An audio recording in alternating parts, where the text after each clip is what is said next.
Welcome po sa panlasa ni Kuya Jay. At ayan nga po ang pangalawang gabi namin sa ospital nang nakumpine ang daddy.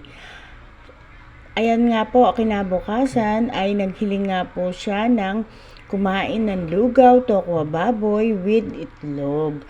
At syempre nga po, ayan, nakarecover na nga po siya dyan at lumakas na nga po siyang kumain.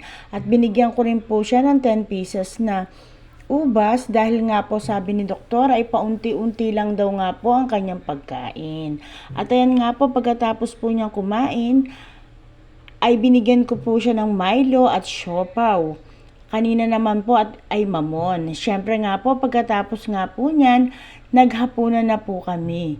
Ang ulam nga po namin ay nilagang baboy with napakatamis na hinog na mangga dahil paborito nga po ng daddy ang hinog na mangga.